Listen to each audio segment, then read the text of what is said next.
Seja muito bem-vindo ao primeiro vídeo de review da 4ª temporada de Love and Death and Robots. Como prometido, eu falei que ia fazer um vídeo para cada um dos episódios que seriam lançados e a gente vai começar com o primeiro episódio da temporada, o episódio Can't Stop. E é importante começar dizendo que eu não vou falar sobre a história em si, porque isso não é minha área de atuação. Eu vou falar de animação. Animação, composição, design, é disso que eu vou falar nesses vídeos. Então, sobre a história, eu vou tentar não dar spoilers, beleza? Mas eu já te garanto que pode ser que aconteça alguma escapada aqui e ali. Então, vai lá, assiste o episódio e depois volta aqui pra ver um pouquinho do review, beleza? E antes de começar a fundo aqui, eu queria pedir pra você deixar o seu like, se inscrever no canal se você não for inscrito, porque isso ajuda bastante a eu continuar criando esse conteúdo aqui pra vocês. O episódio Can't Stop é um episódio que foi produzido pelo estúdio Blur. Pra quem não conhece, o estúdio Blur é o estúdio do Tim Miller, que é o idealizador, né, de Love and Death and Robots. Você talvez conheça ele pelos trabalhos que ele fez no Deadpool, por exemplo. Então ele é um dos criadores do estúdio Blur, que é o estúdio responsável por várias animações de algumas das outras temporadas de Love and Death and Robots. E eles assumem aqui não só esse episódio, mas também um outro episódio que eu vou falar em outro vídeo, mas o foco aqui é o trabalho que o estúdio Blur fez aqui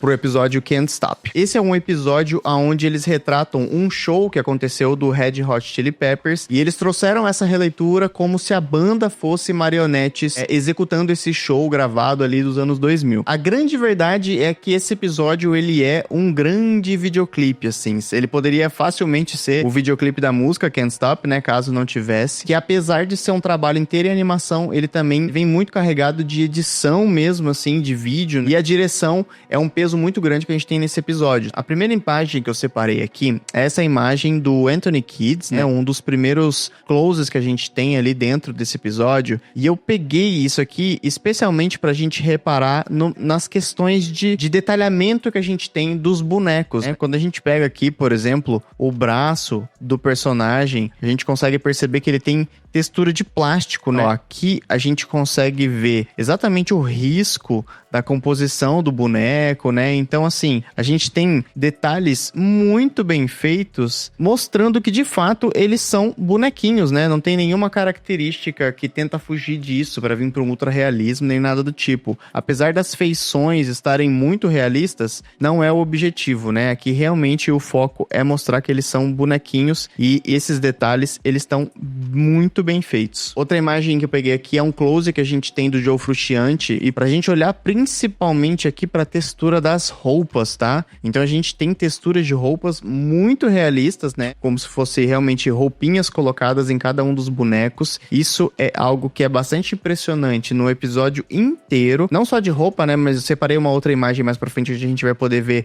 os detalhes da guitarra, por exemplo, que tem coisinhas muito bem posicionadas, muito bem feitas, né? Que a gente tem o detalhamento das cordas. Elas não são cordas qualquer, a gente consegue perceber que elas são fios que são enroladinhos, né? Ele tem nós de composição aqui. A própria prega onde tá aqui a corda colocada nos bonecos também, ela é totalmente detalhada, né? É algo que não foi feito só jogado, assim. Isso para todos os bonecos em todos os episódios. Eu peguei aqui uma outra imagem também que traz muito dos detalhes de que eles são de fato bonecos muito bem montados, né? Ó, a gente tem aqui detalhes das juntas dos bonecos e principalmente os fios, né? A gente consegue perceber que nós temos os fios aqui nas mãos, né? Então nas mãos a gente tem os fios, a gente tem outros fios que ligam aqui os joelhos, né? E aí a gente tem fios, um fio nas costas e 2 fios que vem aqui na cabeça, né? Então a gente tem aqui fios muito bem criados para realmente entregar esse movimento de uma marionete no controle total. E aí fora isso, as juntas que todos os bonecos têm, né? Não só os bonecos da banda têm as juntas muito bem feitas, como toda a plateia tá tudo muito bem montado. Aqui tá outra imagem que eu peguei pra gente ver os detalhes da criação da textura, né? Dos bonecos em si. A gente tem uma outra imagem aqui que a gente consegue perceber aqui, ó, textura do gorro dele muito bem feita, realmente parecendo que é uma roupa. E também a gente tem aqui a texturização da Fender do Joe Frusciante muito bem feita, né? Detalhes de desgaste muito bem colocado, não é só um shade, é uma modelagem muito bem feita, muito cuidadosa que o estúdio Blur teve de fazer com cada uma das coisinhas, né? A gente percebe que as próprias cordas da guitarra, elas estão aqui, ó, escapando do jeito que muitos guitarristas colocam, e no caso do Joe Frusciante, para essa guitarra ele mantém. Então é um cuidado muito, muito bem feito, né? E outra coisa muito interessante desse nível de detalhe que eles criaram para os bonecos é, quando a gente pega aqui, por exemplo, a parte da barba do Joe Frusciante, né? E dos outros personagens que também tem bigode, como o Anthony Kiedis, são todas partes caracterizadas como o plástico do boneco. Então a gente consegue perceber aqui, ó, que a barba dele é de plástico, né? Ela não tem nada de muito diferente relacionado ao plástico do rosto e tudo mais. Só que quando a gente vai pro cabelo de todos eles, mas principalmente do Joe Frusciante, onde pra ele o cabelo basicamente é um outro personagem da história, o cabelo ele tá muito realista, né? Ele tá um cabelo como se fosse um cabelo implantadinho ali na cabeça do boneco, né? Fios implantados na cabeça do boneco, igual vários bonecos que existem aí de brinquedo, né? Onde o cabelo, que algumas vezes é fio de lã, né? Então ele vai sendo costurado na cabeça do boneco. Porém, as partes que são coladas, tipo barba, por exemplo, normalmente são de plástico junto com o rosto, né? Tudo muito coladinho. E esse aqui é um detalhe muito legal que eles trouxeram pra texturização dos personagens. E um último detalhe que pra mim é os momentos mais bonitos de composição que a gente tem no clipe são os planos abertos, tá? Os planos abertos, eles são muito bonitos porque, assim, ele quase que vira um grande ruído devido a quantidade de cordas que tem pra esse tanto de pessoa que tá assistindo, né? Então a gente tem uma plateia muito grande e elas também são marionetes. Então quando a gente vai pros pontos de luz na composição, a gente consegue enxergar quase que um ruído todo feito aqui, né?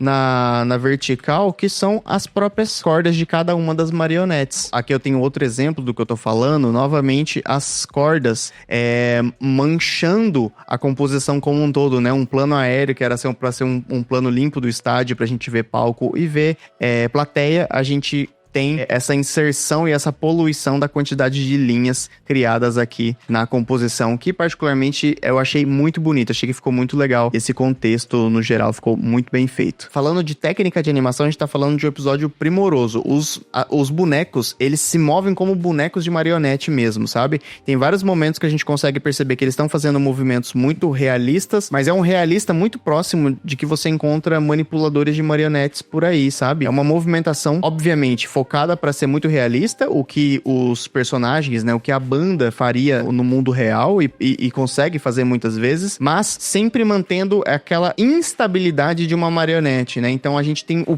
peso de uma marionete se movendo. A gente não tem seres humanos se movimentando. Nós temos, de fato, marionetes. E isso ficou muito legal, muito bacana. Então, no geral, o Estúdio Blur fez aí um baita novo videoclipe pra música Can't Stop. Aí o Red Hot Chili Peppers tem aí um novo clipe, que infelizmente só vai dar pra ser assistido na Netflix, por ser episódio de uma série. Mas é um resultado muito bacana. Então, eu gostei muito dessa criação. A proposta é muito boa. E realmente é um episódio que vale a pena parar pra assistir. E dessa forma, eu encerro meus pitacos sobre o primeiro episódio da quarta temporada de Love, Death and Robots. Então, novamente, deixa o like, se inscreve no canal se você ainda não se inscreveu, que logo mais eu vou estar postando outros vídeos sobre a série Love, Death and Robots. Aí na tela tá aparecendo outro vídeo de review que você pode se interessar, então fica a minha indicação e corre lá assistir. A gente se vê no próximo vídeo. Tchau, tchau.